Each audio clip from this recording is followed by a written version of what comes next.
Mesdames et messieurs, bonjour. Très heureux de vous retrouver sur cette nouvelle édition de Faux sur JMR TV. Lundi 17 septembre 2024, les députés nationaux ont entamé les sessions saison ordinaire de septembre 2024. Après 3 mois de vacances parlementaires, ils ont repris les chemins de l'hémicycle à l'Assemblée nationale, accompagnés de tous les membres du bureau. Les détails dans cet élément. Après 3 mois de vacances parlementaires, les députés nationaux ont repris les chemins de l'hémicycle ce lundi 16 septembre 2024 pour entamer la session ordinaire de septembre 2024. La plénière est présidée par le président de l'Assemblée nationale, le professeur Vital Kamerhe, accompagné de tous les membres du bureau. C'est tenu en présence de plusieurs autorités du pays, dont la première ministre ainsi que toutes sortes d'équipes gouvernementales. Avant son mot de circonstance, l'expliqueur de la Chambre basse du Parlement a tout d'abord salué la présence de son homologue de l'Assemblée ivoirienne, Adama Bitogo, invité d'honneur à cette cérémonie.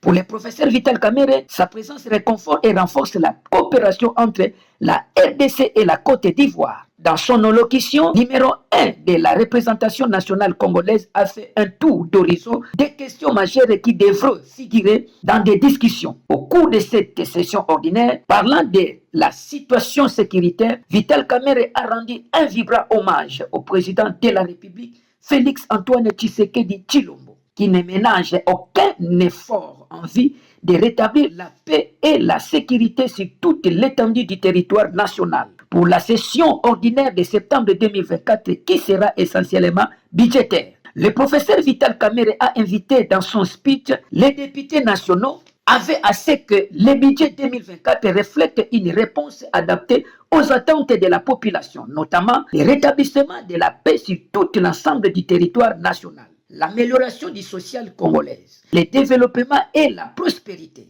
Chaque jour qui passe rappelle à notre mémoire qu'une portion de notre territoire est occupée par nos agresseurs. Aucun Congolais ne peut oublier ce qui se passe au Nord Kivu, au Sud Kivu, dans l'Ituri et dans la province de la Tchoko. Un drame humanitaire se joue sous nos yeux. Une histoire sombre s'écrit avec le sang de nos mères, nos frères et sœurs et de nos enfants, et même des vieillards sans moyens de défense, et c'est dans les différences quasi totales de la communauté internationale. Invité à prendre la parole, le président de l'Assemblée nationale ivoirienne a d'abord remercié le président Vital Kamerhe pour cette invitation. Il preuve que la RDC et la Côte d'Ivoire entretiennent de très bonnes relations. Ensuite, Adama Bitogo a aimé le vœu de voir la paix être restaurée sur toute l'étendue de la République démocratique du Congo. Il y a lieu de rappeler qu'à son tour, Vital Kamerhe est attendu le 1er octobre prochain en Côte d'Ivoire pour l'invitation de son homologue Adama Bitogo. Il va lui également prendre part à la rentrée parlementaire de l'Assemblée nationale ivoirienne.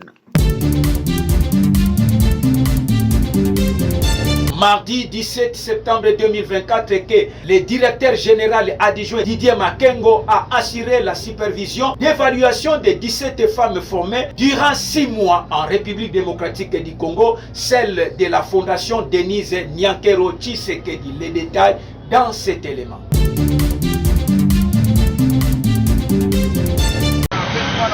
Pour une société égalité en République démocratique du Congo, la direction générale Trans Academia doit savoir à celle de la fondation Denise Nyankero Tshisekedi. À travers des formations de femmes conductrices au sein de son établissement, c'est le mardi 10 septembre 2024 que le directeur général adjoint Didier Makengo a assuré la supervision d'évaluation des 17 femmes formées durant 6 mois. C'est au dépôt de Pistron Trans Academia dans la salle du Palais du Peuple que l'infatigable homme de terrain, le DGA, a entamé sa supervision par une prise de contact avec toutes les nouvelles conductrices, accompagnées des directeurs des opérations Laura Gauthier Madoua, du directeur technique Emmanuel Kwebala, du chef de formation Gauthier Pêche, ainsi que des autres formateurs. Au cours de ces prises de contact, le DGA a salué l'endurance dont sont fait preuve pour se distinguer parmi 60 femmes enregistrées et il a poursuivi pour dire qu'il est fier de ce qu'ils sont devenus grâce à cette formation initiée par le directeur général Georges Ungelo Danga Wamumbu. C'est un nouveau départ pour tout le monde et il y a une continuité. Sur ça, vous serez évalué. Il y a encore d'autres évaluations qui ont été déjà faites. Après cette étape, les 17 femmes formées ont pris le volant en tour de rôle à partir du boulevard du Triomphal vers l'Inikin, dans les mêmes bus auxquels les DGA, les directeurs et les formateurs ont embarqué avec elles. Et c'est à coup de cet itinéraire qu'elles ont été cotées, suivant la prestation de chacune d'elles. À la fin de cette évaluation des pratiques, l'infatigable homme de terrain, le DGA José Makengo, a exprimé sa satisfaction par rapport à l'ensemble de la prestation.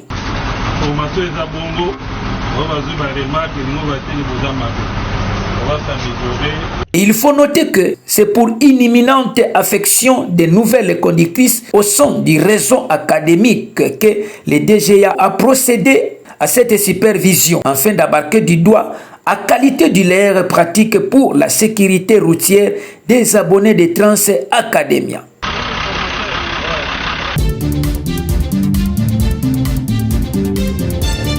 Fin ce mardi de la mission effectuée au Nord Kivu par le vice-premier ministre, ministre de l'Intérieur et Sécurité et Affaires coutumières, Jacquemain Chabani, le patron de la sécurité intérieure. Avant son départ, a visité la borne frontière numéro 13 séparant la République démocratique du Congo et le Rwanda. Mais aussi renforcer les troupes engagées dans les opérations contre la coalition des troupes du M23 et rwandaises.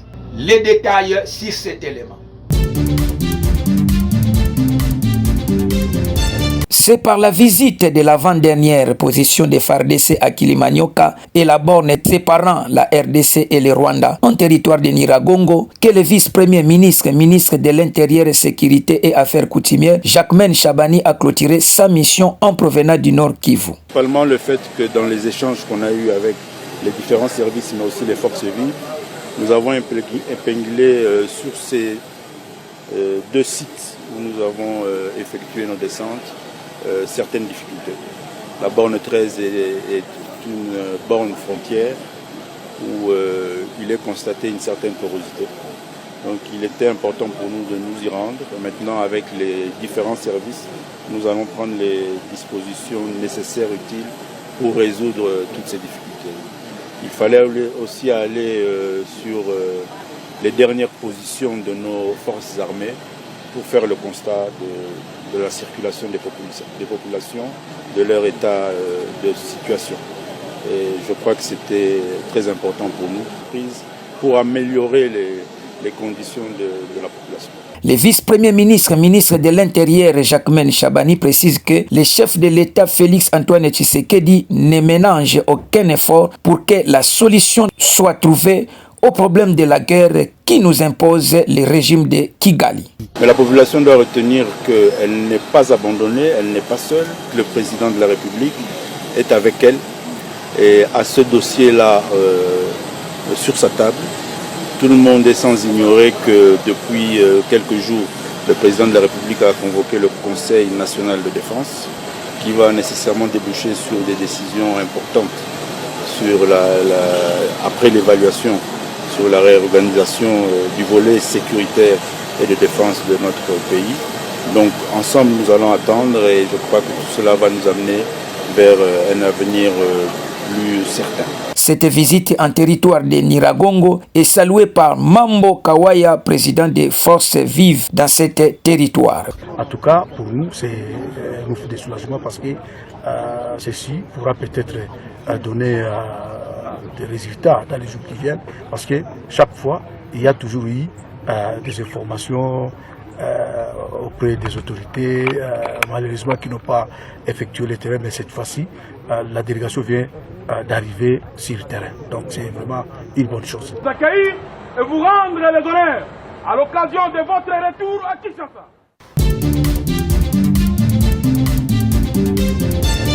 Mercredi sur avenue Kalemi dans la commune de La Gombe, quelqu'un a découvert un homme mort, ligoté et semble avoir subi des tortures. Sa bouche et son nez sont bandés. Suivez les reportages de votre humble serviteur.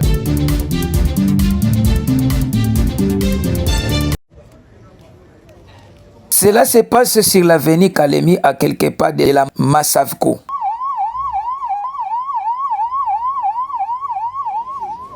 Très tôt le matin, les gens s'attroupent après qu'il se fait mention de la découverte d'une personne ligotée, de toute évidence mort. La police vient d'arriver sur place.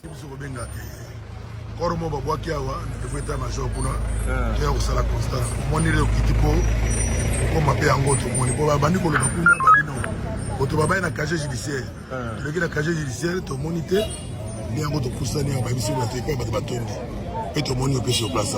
Quand on a des sur le nom de Boye, tout est dans le paramètre de sécurité. Avant tout, on a nous avons tracé ligne de sécurité, on a monté à côté avant de commencer la constat. Les airs babéliques sont à Tongo, les babéliques sont à Tongo. Tout bien rappelé police scientifique à procéder à la Magamusu. Nous sommes sécurisés dans la police scientifique ici est commis à sécuriser la Magamusu. Donc, arriverait Babengi dans le niveau de l'état-major. L'état-major, ce qu'on a dit que le cas tout ça peut mener à Babengi, c'est bon que pour constater. Pourquoi m'appeler un petit pays? Il y a un rapport qui a commis sur place. Dans un monde, on dirait qu'il y a une trentaine d'années. Donc, moins de 35 ans, il faut la monnaie dans le Sika. Il y a des gens ligotés, il y a des chaussures. Il y a des gens qui ont imbibé de ça. C'est déjà maquillé, ils ont dit dans le c'est comme si ils avaient torturé avec Kobaka. C'est ce monsieur qui a donné l'alerte. Bonjour. À quelle heure avez-vous découvert le corps? 5h54 du matin. Comme il est là. Comme il est là. Vous avez vu éventuellement les personnes qui sont venues les jeter. Vous avez vu seulement son corps. Il faisait déjà jour où il y avait déjà l'obscurité. L'obscurité. Circulez. Mais le soleil sortait.